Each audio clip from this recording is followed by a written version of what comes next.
चलिए आज हम लोग का टॉपिक है थर्माइट रिएक्शन। कौन सा reaction? Thermite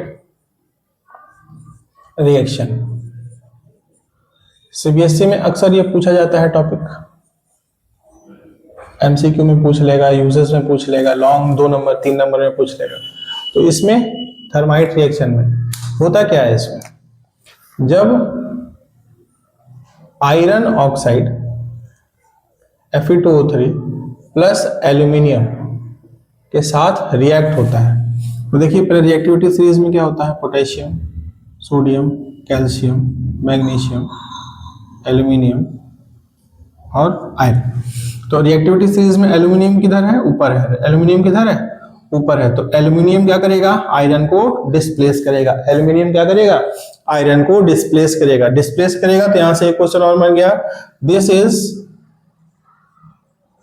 also an example of displacement reaction। कौन सा रिएक्शन? Displacement reaction. कौन सा रिएक्शन? Displacement reaction. अब देखिए यहाँ पे क्या है, एल्यूमिनियम क्या करेगा? आयरन को रिप्लेस करेगा, तो उसको घर में चला जाएगा और उसको घर से निकाल देगा। तो एल्यूमिनियम क्या करेगा? आयरन को उसको घर से निकाल देगा, तो ये यहाँ से आयरन को डिस्प्लेस कर देगा और ऑक्सीजन के साथ अपने क्या करेगा? जुड़ जाएगा। तो Al2O3 ऑक्सीजन के साथ अपने जुड़ गया और आयरन को बेघर कर देगा। आयरन को क्या कर देगा? बेघर कर देगा।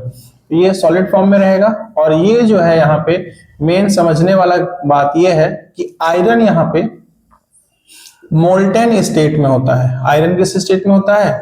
मोल्टेन स्टेट में। और क्या निकलेगा यहाँ पे? हीट निकलता है। और क्या निकलता है यहाँ पे? हीट निकलता है। समझने वाली बात यह है कि यहाँ पे आयरन लिक्विड फॉर्म में रहेगा, मोल्टेन स्टेट में, हीट निकलेगा। और ये जो है सबका नाम लिख लीजिए, aluminium oxide, aluminium oxide.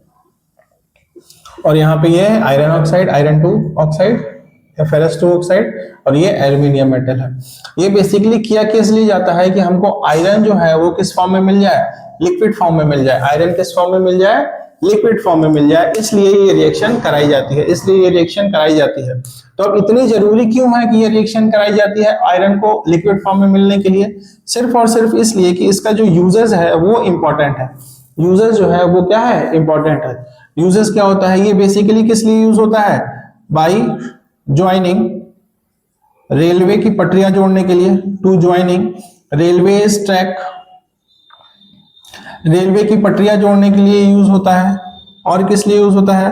To join machinery, कोई मेटल, कोई आयरन का कोई मशीन खराब हो गया या उसके कुछ पार्ट्स खराब हो गए, तो वहां पे आयरन का जो मोल्टन स्टेट है उसको उसमें डाल के और उसको क्या करते हैं? रिपेयर करते हैं।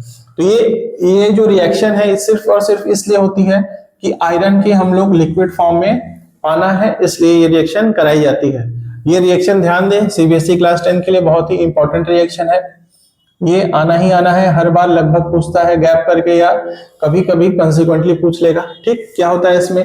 Iron 2 oxide, ferrous 2 oxide react with aluminium metal gives aluminium oxide और आयरन लिक्विड स्टेट में मोल्टन और हीट निकलता है इसमें। और इस रिएक्शन को डिस्प्लेसमेंट रिएक्शन का एग्जांपल भी हम लोग कह सकते हैं। इसका यूज क्या है? रेलवे ट्रैक्स को जोड़ने के लिए यूज होता है और मशीन पार्ट्स को जोड़ने के लिए भी इसमें यूज होता है।